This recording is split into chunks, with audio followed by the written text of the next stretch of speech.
Coming up on WMLT News, midterm elections are fast approaching. Plus, the battle to contain the Ebola breakout continues. We'll tell you all this and more as WMLT News starts right now.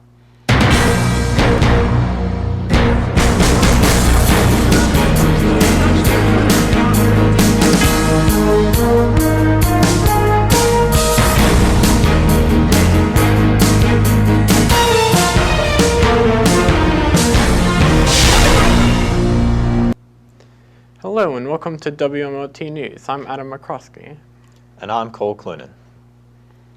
Both economic and political satisfaction with the government has gone down amongst many Americans today. Voters in the latest ABC News/Washington Post poll showed their discontent with the government. 7 in 10 Americans now rate the nation's economy negatively, and only 28% say that it is getting better.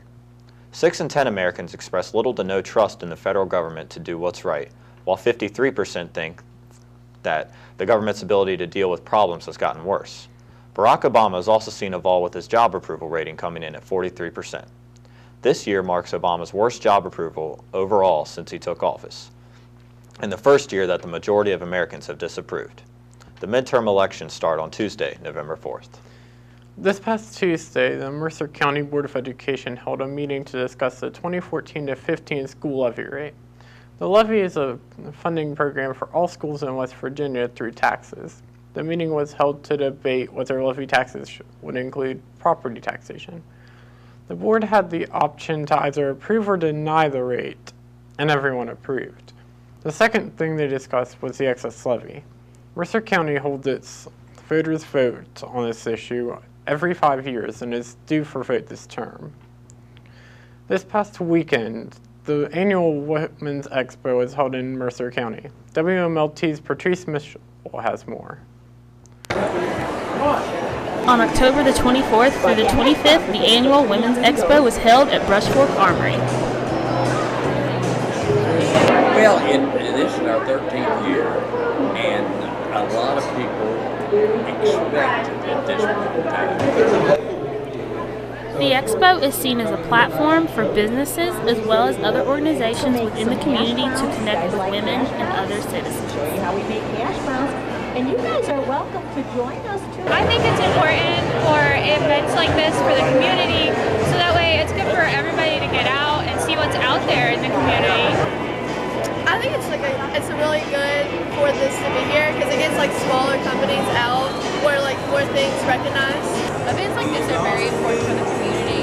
It helps us to come together and also helps the community thrive. I'm Patrice Mitchell, and this is WMLT News. Last weekend, human remains were found in Albemarle County, Virginia. They were later identified as the remains of missing University of Virginia student Hannah Graham, who had been missing since September 13th. Her remains were found 8 miles away from where she was last seen on an abandoned property. Her parents, John and Sue Graham, confirmed that the remains were identified as Hannah's and released a statement saying, quote, "When we started this journey together, we all hoped for a happier ending. Sadly, that was not to be. We are devastated by the loss of our beautiful daughter," end quote. The investigation as to what exactly happened to Graham will continue as 32-year-old Jesse Matthew has been taken into custody on charges of abduction with intent to defile. Matthew has also been linked by forensic evidence to the case of Morgan Harrington, a Virginia Tech student who was last seen in October of 2009. No charges have been filed in the Harrington case yet. Matthew's next court appearance in relation to Graham's case is set for December 4th. Stay tuned, there will be more WMLT after the break.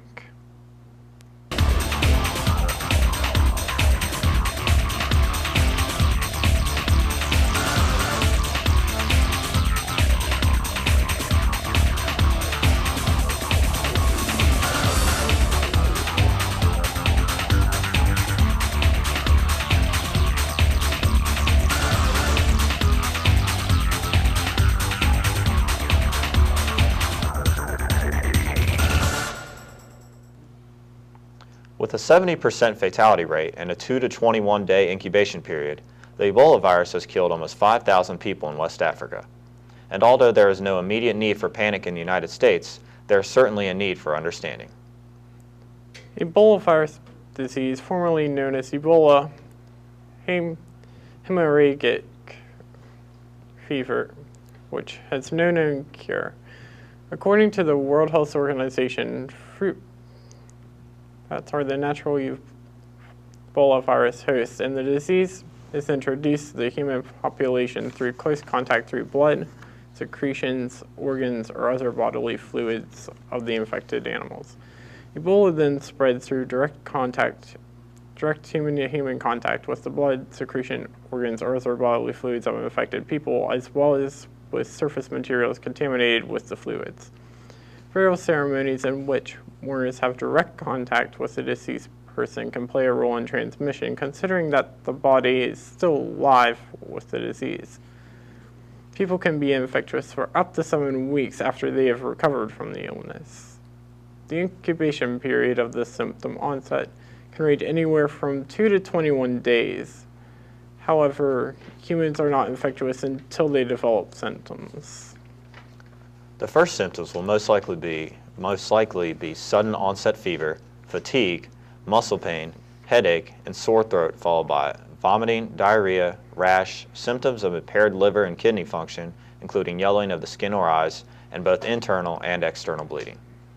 While there is no known treatment, supportive care, rehydration, and treatment of specific symptoms improves the chances of survival. The World Health Organization does offer more information on their website. There have been few cases of Ebola in the United States. The first, Eric Thomas Duncan, was a Liberian man who had flown over without symptoms, but became sick while in the U.S. He died in a Texas hospital not long after. The second and third cases, Nina Pam and Amber Joy, both nurses in the same Texas hospital where Duncan was treated, have recently been declared Ebola-free. However, there is now talk of a fourth case in New York, as well as quarantine for those thought to have been in contact or infected with the virus. Friday was Halloween, and in celebration of the holiday, our very own Patrice Mitchell went around Concord's campus and asked students what their favorite scary movies were. Paranormal Activity are my favorite scary movies. What's your favorite scary movie? Jeepers Creepers, actually. Okay, so my favorite scary movie would probably have to be the original Nightmare on Elm Street. The Conjuring. My favorite scary movie is Chuck. I think my favorite scary movie would have to be The 13th Ghost. Nightmare Before Christmas. The Evil Dead. My favorite scary movie is Scream. I can't really pick which one in the series, but I think it's the first one. My favorite scary movie would have to be The Exorcism of Emily Rose. The Fog. Halloween. And now here's Jesse Stevens with this week's Take It or Leave It. Thanks, guys. If you're into action films, then there is no better option than Fury. This movie is set in April of 1945 as World War II is coming to a close. The Allied forces are making their final push into the European territory. A war-hardened group of soldiers operate a Sherman tank on the battlefront. The group has been together for years and have seen almost every part of the war. Because they have been through so much turmoil, the group names their tank Fury. Outnumbered and outgunned, Fury faces nearly impossible challenges every day.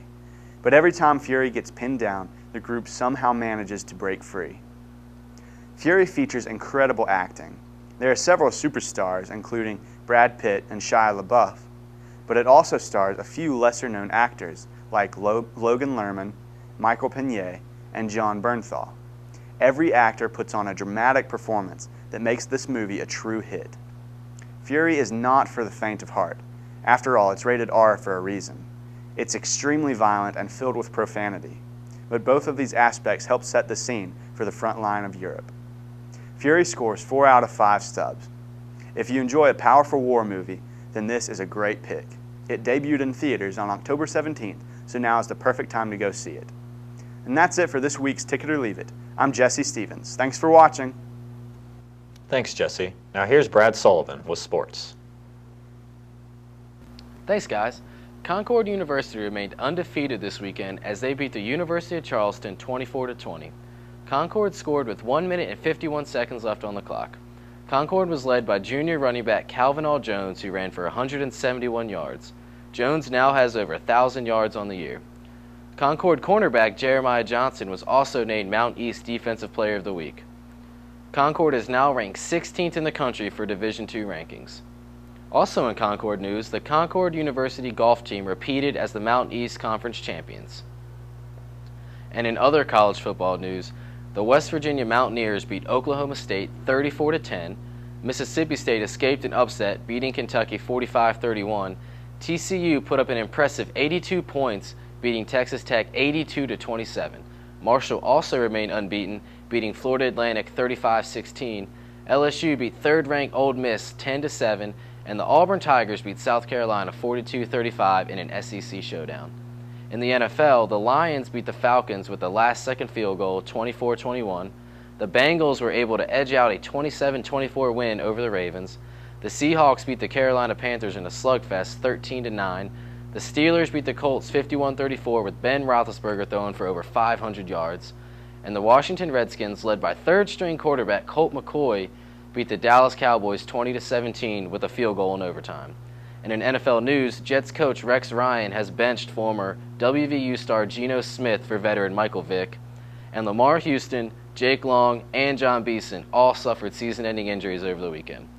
And the NFL trade deadline is here, and so far only 2 teams have made trades.